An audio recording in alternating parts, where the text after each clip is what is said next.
Recording's in progress. Well, anyway, my name is Marion Sexton, and I would like to welcome you today. We are going to have a wonderful series this year. We have 8 travels from different parts of the world, 2 of them local, 1 today and 1 at the end. They're going to be local travels.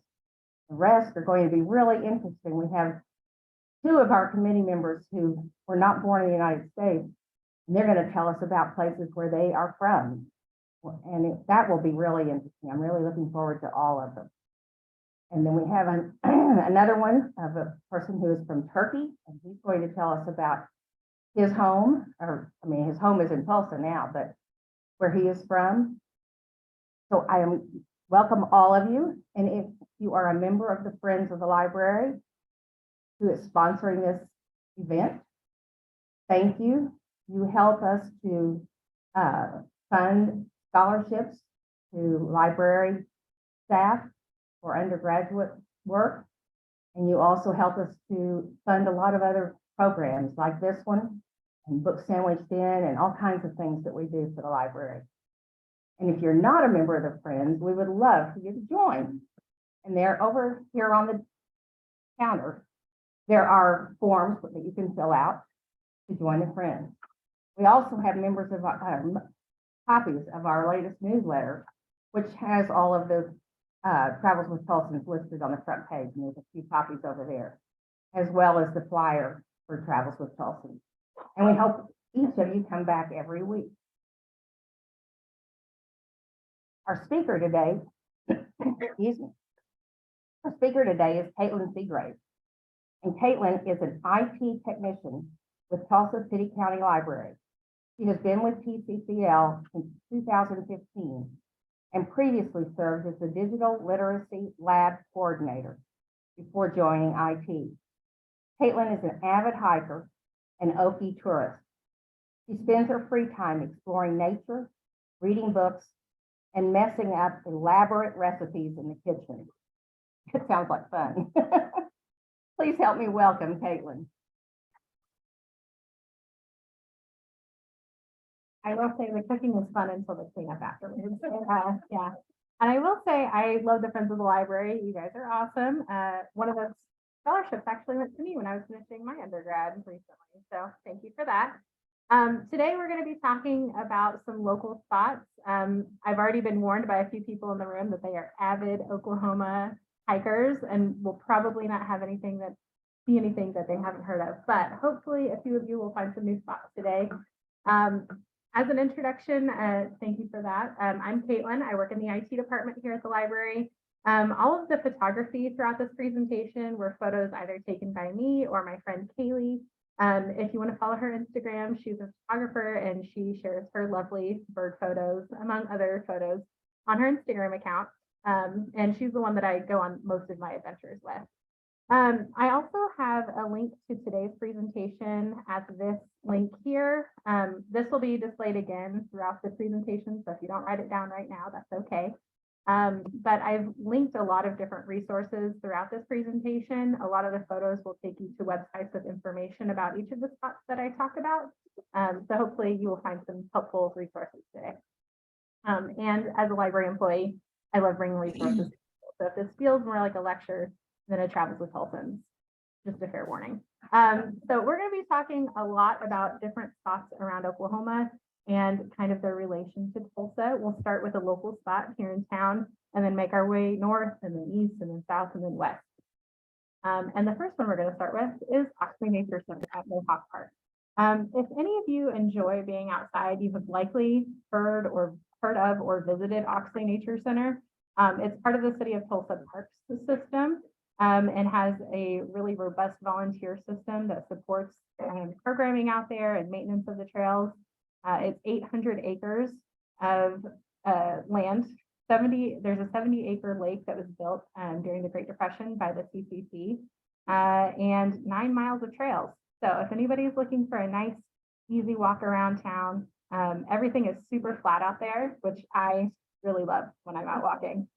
Oxley Nature Center has really robust trails available, including lots of infrastructure if you're looking to stay out of the mud They've got some wildlife lines and a beautiful boardwalk over their marsh. And they also have an interpretive center. So if you're looking to learn more about some of the nature you may run out into at Oxley Nature Center, they have programming that they do out there, as well as the Nature Center where you can see some of the finds that people have picked up around there. Throughout the space, you can find lots of flora and fauna. They have over 700 plants at Oxley Nature Center, and I find something new every time I go there. If anybody has ever seen an Indian ghost plant, they're one of my favorite flowers, and I do not often see them, although they are present along most of the continental US. This picture on the left right here, it kind of has like a mushroom consistency, but it's a flower. They're usually in kind of shaded areas, moister areas. I was very excited to see that out there. Some of the stuff that you find out there is edible. I cannot recommend eating it. Yeah, don't worry, I did not take a bite out of that. We do call that the forbidden corn dog in my family because one of my nieces did think it was a corn dog once, so don't even worry about it. They also have lots of fungi out there. I'm actually really terrible at finding fungi and like being able to tell what it is. I've been attending some of the meetings of the Tulsa Mycological Society to try to get a little better at identifying them. So far, no luck. That's a future project.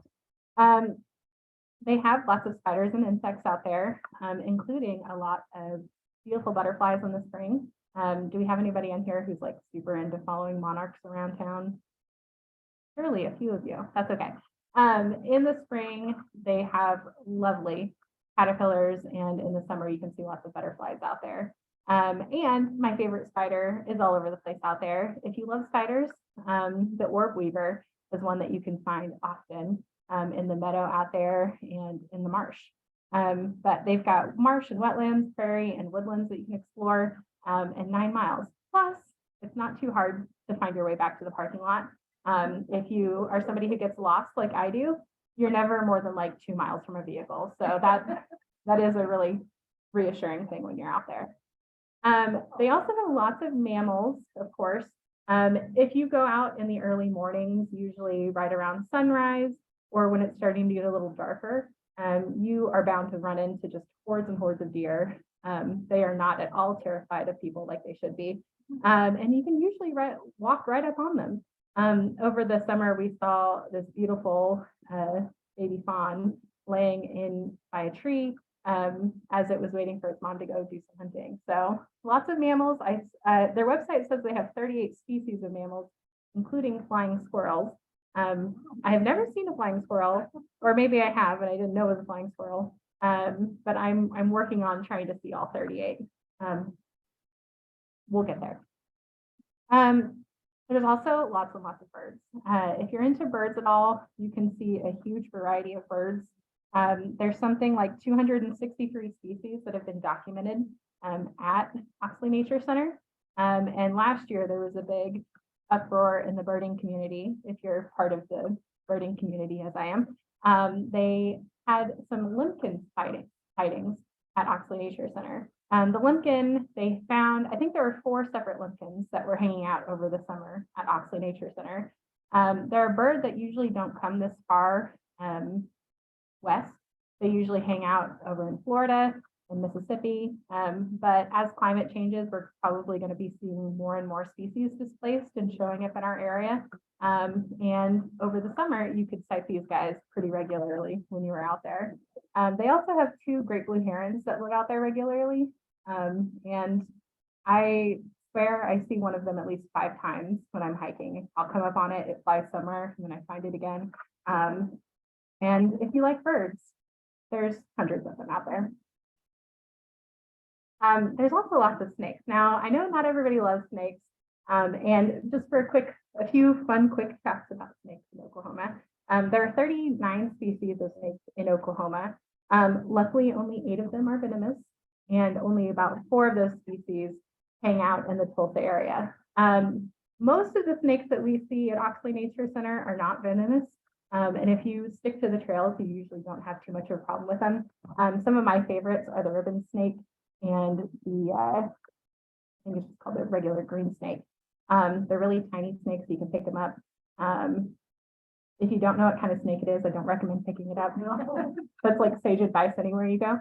But they have some beautiful species out there.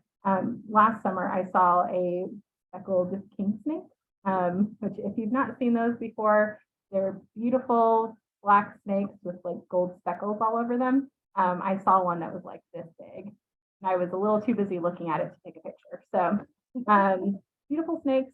And if you're looking for some good ways to get familiar with the snakes in Oklahoma, so you can be a little less scared of them if snakes aren't your thing, oksnakes.org is a website that's maintained by volunteers, and they organize snake species in Oklahoma by patterns.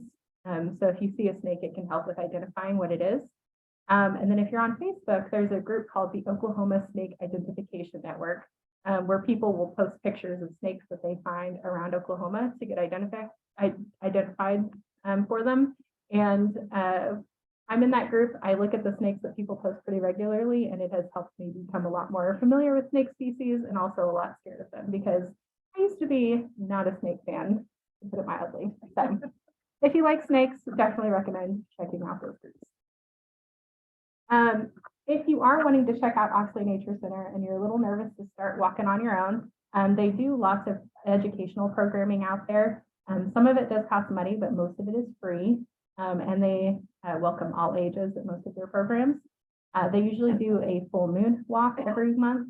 They also do Saturday morning birding once a month. So if you need some guided birding experience, you can take a pair of binoculars or usually borrow a pair from somebody else who's out there. And they just walk around and look for birds. I don't know that there's a better time to spend out there. They also have a book club that meets monthly, where they talk about a nonfiction title about nature. So if we have any book lovers in the room, which I'm assuming we do, definitely recommend checking it out. So if we head a little further north, and parts of Tulsa are in Osage County, but if we head a little bit further north than that, we get to Osage County. Who in here has been to Osage County? I hope everybody has. If you haven't, you should leave here immediately and go explore after our talk. The first place I'm going to mention is Tallgrass Prairie Preserve. Tallgrass Prairie Preserve is 39,650 acres of prairie up in Osage County. It has both prairie and cross timbers forest in the ecology, and they've got 15 miles of driving routes that you can go on out there to go bison spotting. If you've ever been through Tallgrass, you have very likely seen dozens of bison. Kind of hard to go without seeing them all over the road. They have scenic turnouts that you can get out of your car and take pictures, or you can stay in the car if there's bison in the area, because they're very fast and can jump very high. So if you see a bison, stay in your car. But they have 700 plants, varieties of plants, 300 varieties of birds, and 80 different mammals on the property. It's really great. You can see lots of bison from your car.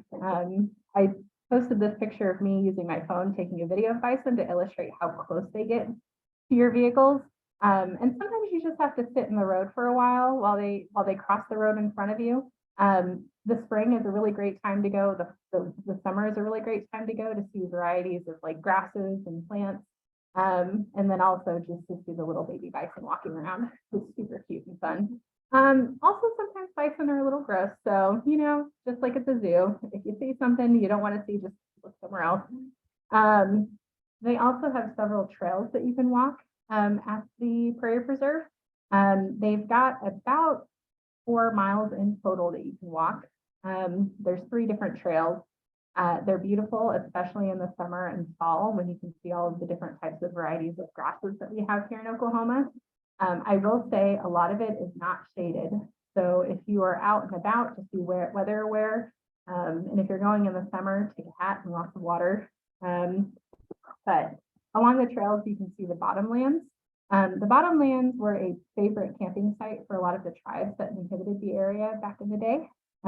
They hunted prairie chickens and bison, and dating back to 800 and 1000 BC, Cato tools were found in the Osage area around there. And this area was previously occupied by the Caddo and Wichita people before the Osage were removed from Kansas and relocated to Osage County in 1872. So Osage County has a very rich culture.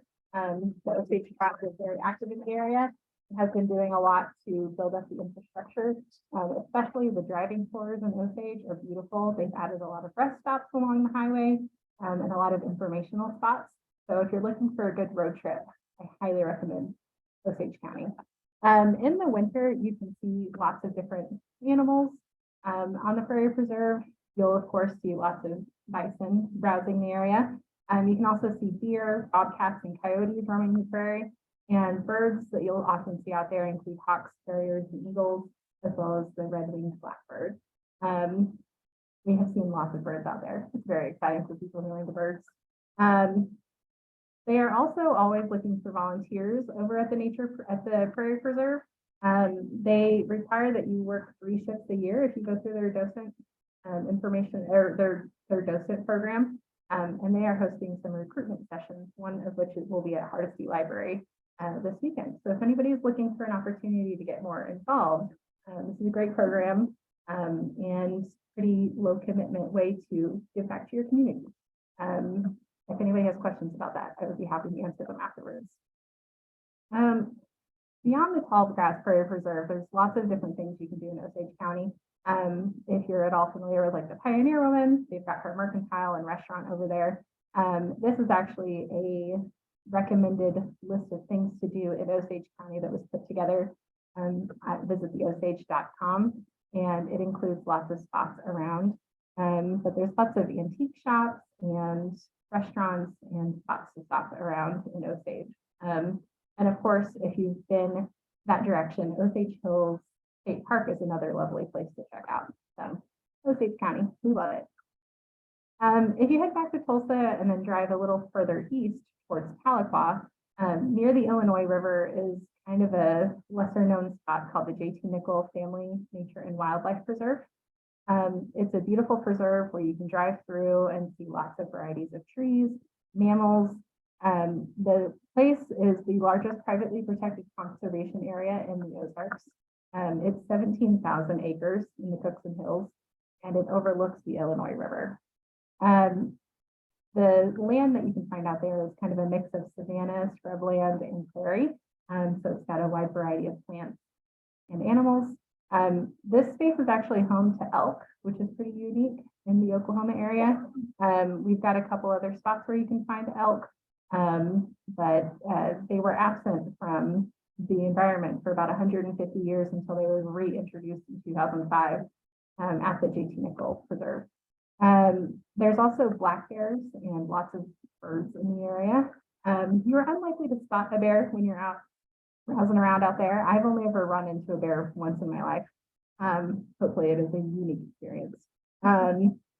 But beautiful area, and the Nature Conservancy, who manages the space, performs controlled burns to help restore the ecosystem, and has had a lot of luck with this practice to produce and increase wildlife and vegetation in the area. They have a few marked trails that you can hike on in the area. They are self-guided and really well marked. They used to have some bathtub springs that you could explore out at the Nichol Preserve, but unfortunately, due to some vandalism and illegal activity in the area, they've had to shut it down permanently. But the rest of the trails are beautiful and definitely worth a walk.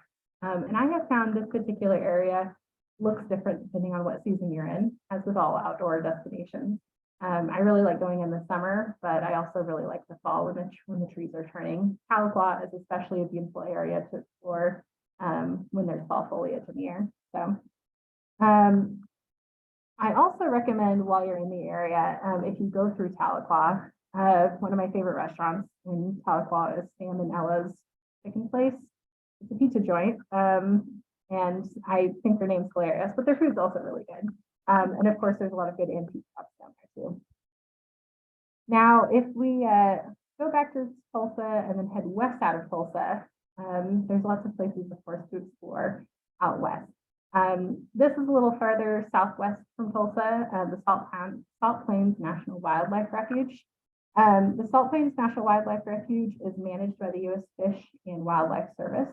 It is 32,197 acres big. It's huge. They have wetlands, prairie, and about 12,000 acres of salt flats. If you've never seen salt flats, they're a little hard to describe to people who haven't seen them. The first time I saw them was actually only a few years ago, and it just looked like I had stepped off of a plane into a different planet. It's completely unlike anything you've ever seen in the state of Oklahoma, and it's a very unique place to visit.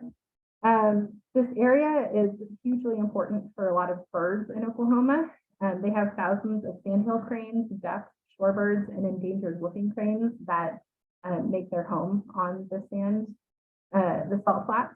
And this wildlife refuge has lots of different opportunities to explore if you're looking for a good day trip. They have an auto tour where you can drive through and see a huge variety of birds and other wildlife and flora, which is really great, especially if you are traveling with people who have accessibility needs. Auto tours, I think, are a really great way to see some of Oklahoma's nature. They also have walking trails throughout the park and have lots of wildlife blinds and infrastructure if you want to see birds without them, seeing you.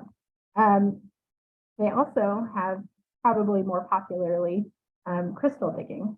So if you've ever heard of people digging for crystals in Oklahoma, it is very likely that they were at the salt flats.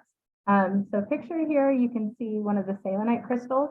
Selenite crystals, this wildlife refuge is the only place in the world where you can actually dig for selenite crystals. They are a crystallized form of gypsum, which is also known as hydrous calcium sulfate. The crystal forms naturally just below the surface of salt flats, and iron oxide in the soil gives the crystals kind of the chocolatey brown color that they have. And digging season, you can actually go to the salt flats and dig for crystals for half of the year. So digging season is from April 1st to October 15th. When you're there, they kind of rotate the digging sites throughout the space to help preserve the area and make sure that they're not overdug. But basically, just 6 inches below the surface, you can start hitting crystals. It is a very messy endeavor. So if you do go, you'll want to make sure you take lots of tools with you. Small shovels are really helpful. You also need gloves, a bucket to put your soils in. And we took sifters. They're not super helpful until you're cleaning up afterwards because it's very thick clay that you're working with.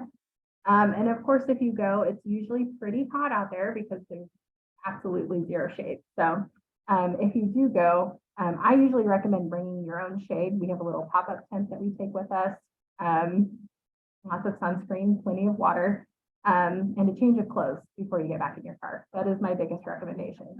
My nieces love going out here. They usually see how big of a hole they can dig because they threaten to bury me in it. I always tell them they're gonna have to work a little harder if they want to bury me. I'm quite a bit bigger than they are. But it's a beautiful place. And if you drive a short car, if it's muddy, I would not recommend going out there because you can get stuck very easily. But it's a very cool spot to visit and very, very, very, very, very fun. So be warned.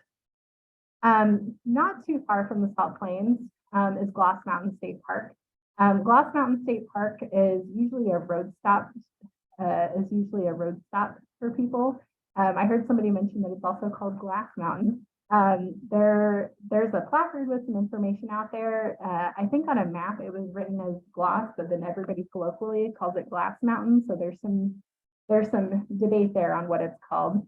The state of Oklahoma calls it Gloss Mountain. It's about an hour west of Enid, and the high selenite content in the soil kind of mimics a shiny glass exterior. So I don't know that I have a really good photo of what it looks like in the sun, but when the sun hits it just right, it's very sparkly, which is very cool.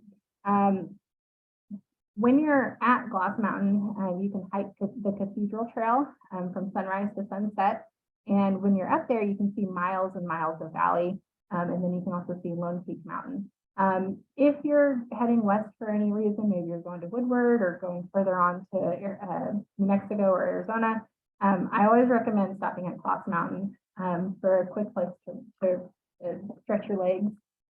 If you need a more mobile or more accessible, they have a nice trail that goes out to some information, and then you can see all of the red dirt. Because again, it looks very unlike anything you've seen elsewhere in Oklahoma. It kind of looks like Mars, if you've seen pictures of Mars. And the trail up to the top is a bit steep, but they have some really nice infrastructure. They've got some stairs, and there's only a little bit of scrambling to get to the top. So my mom did it this year. She was last year. She was very proud of herself, and I was proud of her. This is quite the hike. If you're going out that direction, another great place to check out is Little Sahara State Park.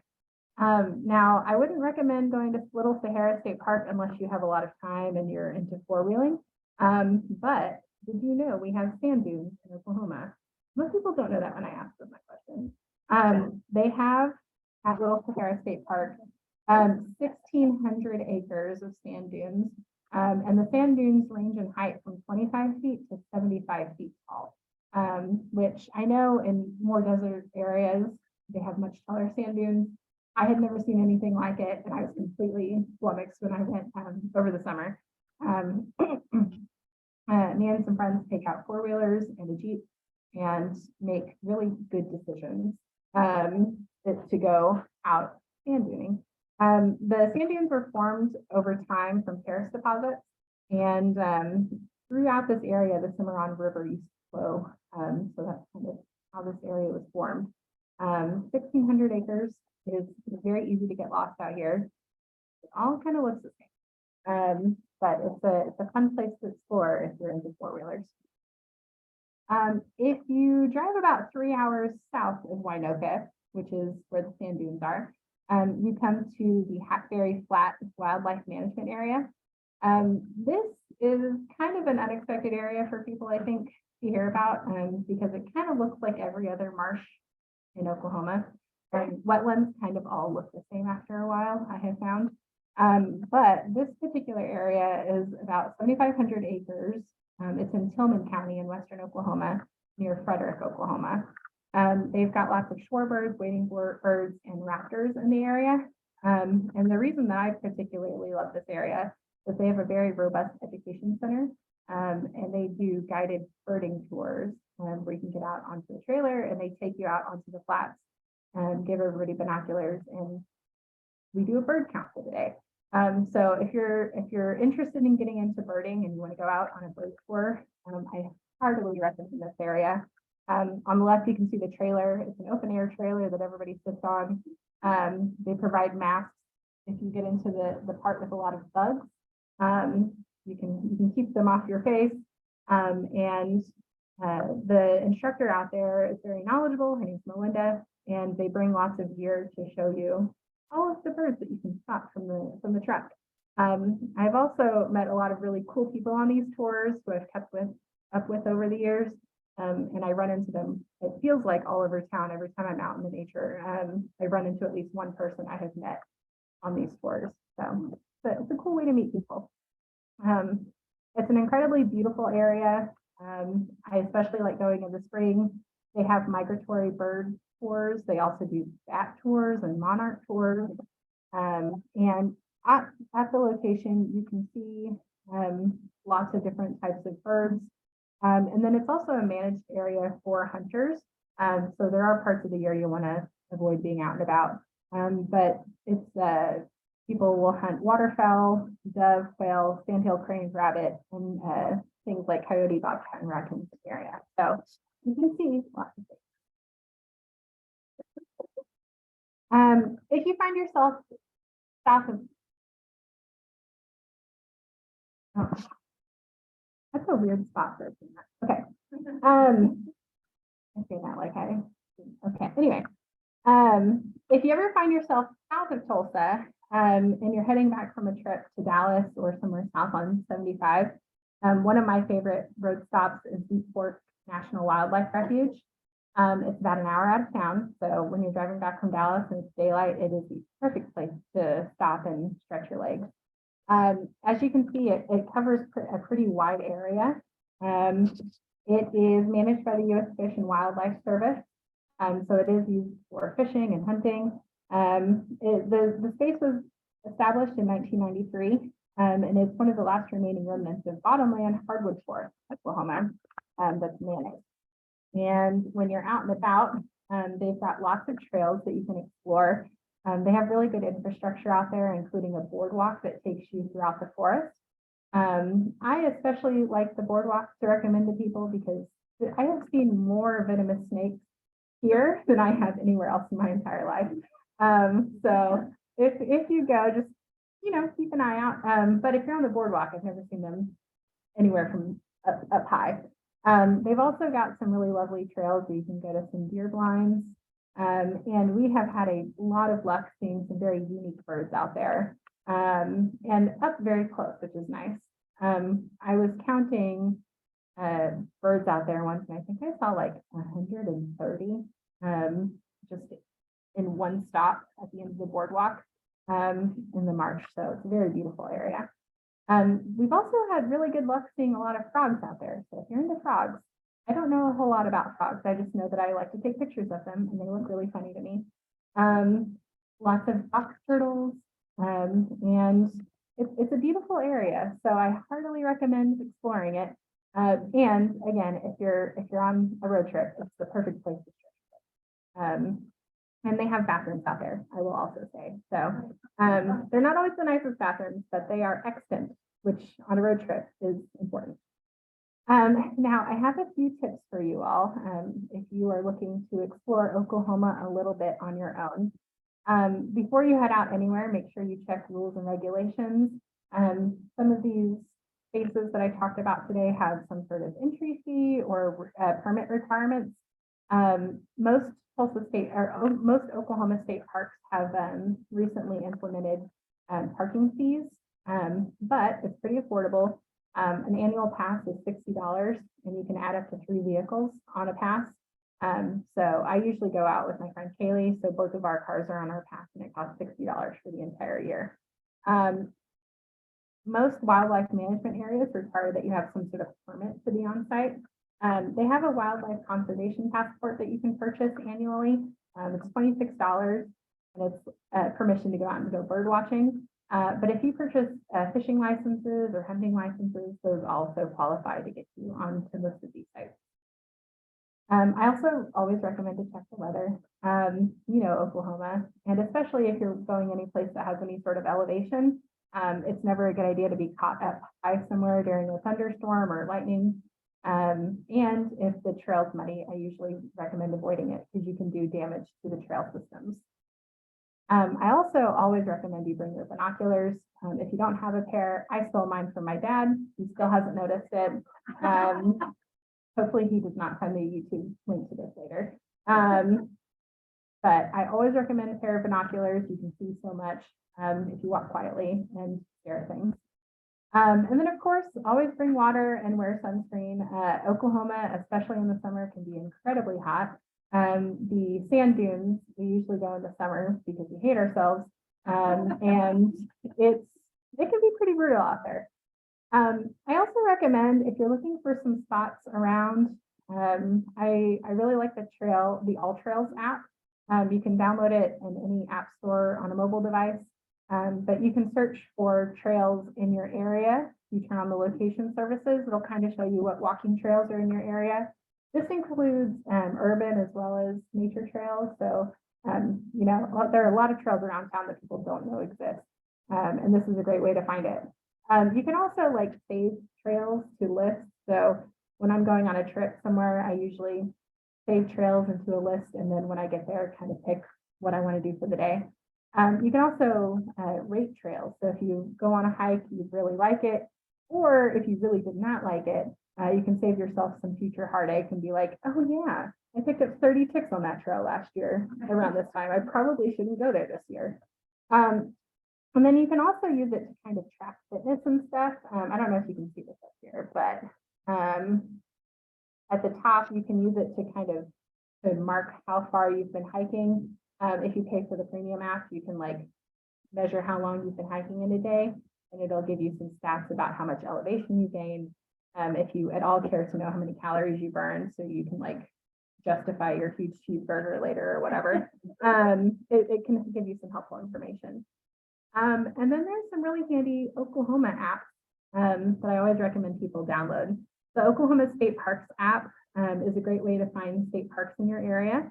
You can see different events that they have going on. You can usually download trail maps. And there's a lot more state parks around the state than you are probably aware of. And they always have fun stuff to do. Oklahoma Travel OK also has an app where you can download and find places to eat, different events that are happening around town, or if you're looking for good places to stay. And then the Outdoor Oklahoma app is a really great resource if you're looking for information on like local species, if you want to see what time you should get out and about. And then you can also purchase your licenses through there, which is super handy. And you can also use it as like a digital license if you're out and about and somebody asks to see your fishing license without your phone.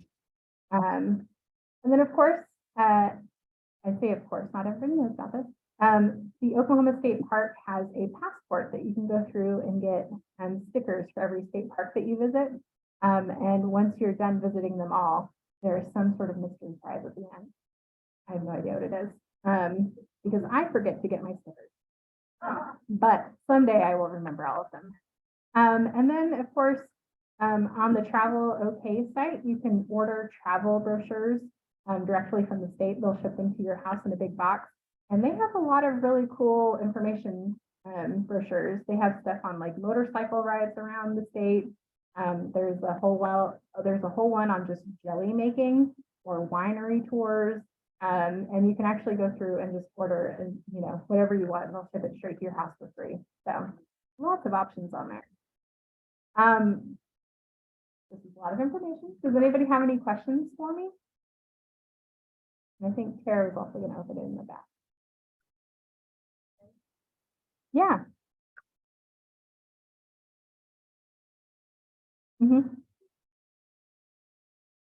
I've heard that it's the selenite, mica.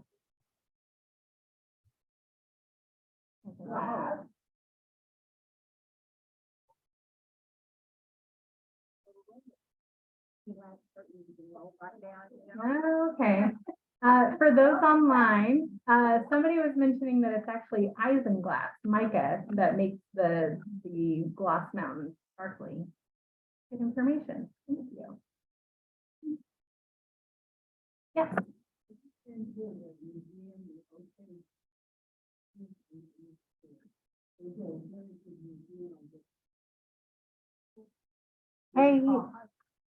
I do believe there is a museum in Pawhuska. Is it the one that opened fairly recently, like in the last few years? Okay. Yeah, somebody was mentioning there's an Osage museum in Pawhuska. And if it's anything like that they've been doing with their infrastructure, like on the roads, I can imagine it's really lovely. They've been doing a lot of cool stuff up there. The Osage Nation, yeah.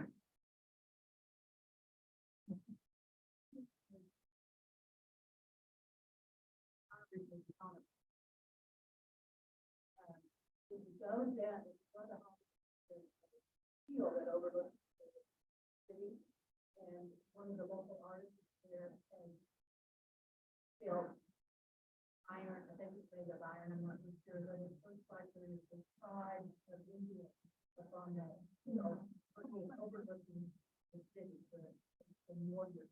I mean, it's very cool. It's good. I love it. Yeah, anytime I talk to people about Osage County, I think everybody agrees it's one of the coolest counties in Oklahoma to visit, for sure.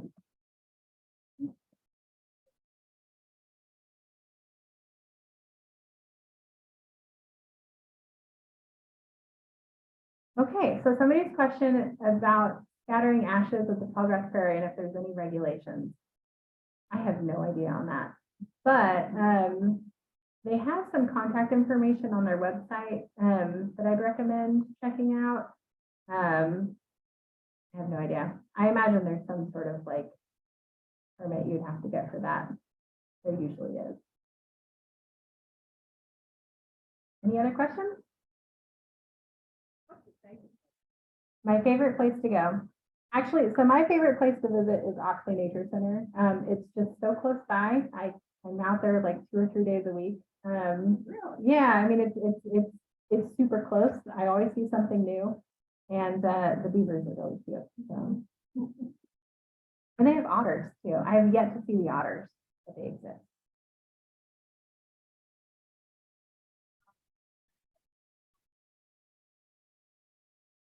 That's a great question. So the city of Tulsa, for those who aren't aware, Oxley has kind of a sister site near Catoosa. It's Redbud Valley Nature Center. They closed it, I want to say sometime last year or the year before due to vandalism and erosion of the ecosystem there. I think when they originally closed it, they had said 2 to 2.5 years, but I don't know if that was a hard date. So. Oh, thank you. They closed it in 2021, and they hope to have occasional specialty guided tour events in 2023. So follow the Oxley Facebook page, and then you can also sign up for their monthly emails where they include their events and any press releases they have. So thank you. Okay, well, thank you all for coming out today. I will pass it along back to our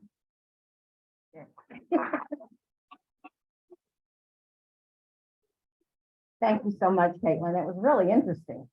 I'm going to have to get out and hike a little bit.